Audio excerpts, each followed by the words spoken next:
In 1765, a man got the gift that would ruin him. It wasn't a weapon, it wasn't a loan, it was a robe. He was famous across Europe, and he had just gotten rich for the very first time, yet 1 year later he was buried in debt. He didn't gamble it away, he wasn't robbed, he just accepted one beautiful thing, and that one thing forced him to buy everything else. This is the Diderot Effect, and right now it is quietly draining your bank account too. But what really happened to him is stranger than it sounds. His name was Denis Diderot, and in the 1700s he was one of the sharpest minds in France. He spent 20 years building the first great encyclopedia, almost every fact written and checked by hand, and it was dangerous work because his ideas angered the church and the king. In 1749 he was thrown in prison for what he wrote, and spent around 100 days locked in a stone fortress, and after all of it, he was still poor. Being brilliant simply did not pay, so for most of his life Diderot struggled for money, and he could not even afford a dowry for his only daughter. So he made a desperate decision and put the one thing he treasured up for sale, his library, thousands of books, his entire life's work. And the buyer was not just anyone, it was Catherine the Great, the Empress of Russia. But her offer was stranger than he expected. She didn't just buy his books, she paid him a small fortune for them, then let him keep every single one on his own shelf. On top of that, she paid him a salary to act as her librarian, and she paid that salary 50 years in advance. Overnight, a man who had been broke his whole life had more money than he had ever seen, and for the first time he could buy almost anything he wanted. He had finally won. And that was the exact moment his real troubles began. A friend gave him a gift to celebrate his new fortune, a magnificent scarlet robe, deep red, elegant, perfect, the finest thing he had ever owned. And that was the problem, because he put it on and looked around his study, and suddenly everything else looked like garbage. His old straw chair looked cheap and ugly, his scratched wooden desk looked tired, his prints looked dull, his whole room felt wrong. So he fixed it. He replaced the straw chair with a fine leather armchair, then the old desk had to go, then the art on the walls, then a new bronze, a new clock, new shelves, and one item at a time his entire study transformed. And here is the key. Each swap felt small, each one felt completely reasonable. He was just making things match. But by the end the rich man was poor again. In 1769, Diderot sat down and wrote about it himself, and described the whole disaster in one brutal line. He said he had been the absolute master of his old robe, and now he was the slave of the new one. But the real trap was something he never saw coming. For 200 years this stayed just a sad little story, until in 1988 an anthropologist named Grant McCracken studied it seriously, and gave the pattern a name, the Diderot Effect. And the idea is simple and a little frightening, because one new possession can trigger a chain reaction of buying. Your things are not random, McCracken noticed. They form a unit, and together they tell one story about who you are. Your clothes, your phone, your car, your furniture, they all quietly agree on a single version of you, so when one new object breaks that story, it stings. Your brain feels the crack instantly, and it wants to close that crack fast. But it never closes it the cheap way. Instead, it pushes you to upgrade everything else to match the new thing. You never sit down and choose this, it happens underneath you, one reasonable purchase at a time. And to understand why it's so powerful, you have to look inside your own brain. There's a chemical in your head called dopamine, and most people think it's the reward chemical, but it isn't. Scientists found something stranger, that dopamine spikes hardest before you get the thing, firing on the wanting, not the having. A researcher named Kent Berridge proved these are two different systems. There is wanting and there is liking, and they don't always match. So your brain can crave something it won't even enjoy. The biggest rush comes when you click buy, not when the box arrives, and by the time you own it, the high is already fading, so your brain goes looking for the next thing to want, and the next. You are not chasing the object at all. You are chasing the feeling of almost having it, and that feeling is a trap with no bottom. But your own brain is only half the problem.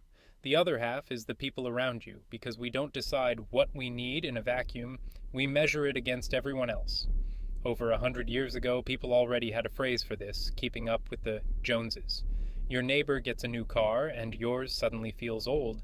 A friend posts a new kitchen, and yours feels cheap. Yet nothing about your stuff changed, only the comparison did. And today, that comparison never stops, because you used to compare yourself to a few dozen neighbors, but now you scroll past 1,000 perfect lives before breakfast, and every photo is a tiny new robe, daring you to match it. The spiral isn't just inside you anymore, it's in your pocket 24 hours a day. But you think you are too smart to fall for it. So just look around your own room. You buy a new phone and suddenly you need the case, then the better earbuds, then the watch that talks to it, or you buy one nice chair and now the whole room looks broke. This is not bad luck, because the biggest companies on earth are built on this exact effect. It is why your phone, laptop, watch, and earbuds work best only with each other. So once you step inside, leaving gets harder every year. They are not selling you a product, they are selling you a spiral. The matching set, the complete the look, the starter kit. You just have to finish, and it is all the same 250-year-old trick, working on almost everyone who walks through the door. But the worst part is not the spending itself. Here is what almost nobody understands. The obvious lesson is stop being greedy. And that is completely wrong, because Diderot was not greedy. The real trap is that the spiral never ends, since every upgrade quietly resets what normal feels like. In 1978, 3 psychologists ran a famous study to prove it, tracking people who had won the lottery, huge, life-changing amounts of money, then comparing them to people who had survived terrible accidents, people who had lost the use of their legs, and the result shocked everyone. Because within a year, the lottery winners were barely happier than the accident victims. The winners had adapted to the money, the victims had adapted to their loss, and both drifted back toward where they started.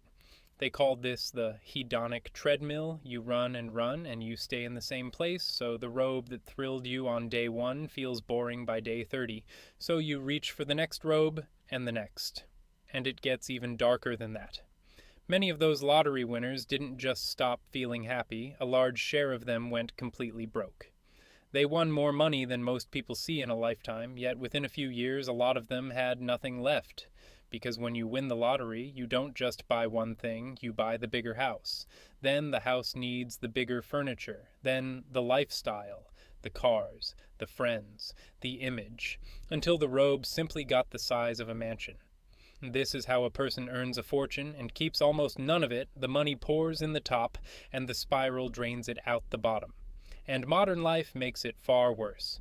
It even has a modern name. Economists call it lifestyle creep.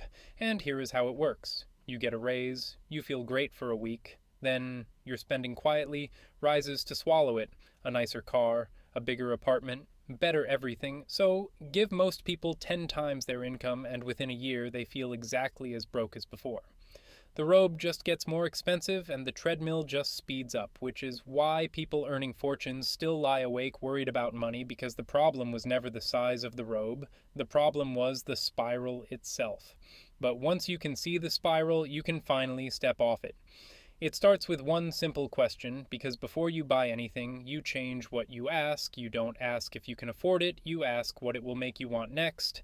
And if the honest answer is a lot, you are not buying one thing, you are buying 10. Then add one more rule. When you want something badly, wait 2 days, because the wanting is loudest in the first hour, so give it 48, and half of it just disappears. Then flip the spiral completely around and make new things fit what you already own, instead of rebuilding your whole life around one shiny object. And try a simple habit, one in, one out, so every time something new comes in, something old leaves, because the spiral can't grow if the door swings both ways.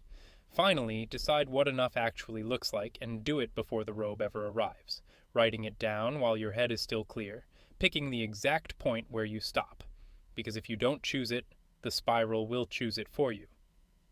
Diderot learned all of this far too late, alone, in a room full of expensive things he never really wanted, surrounded by a life that one robe had quietly built for him. But you get to learn it right now, today, for free.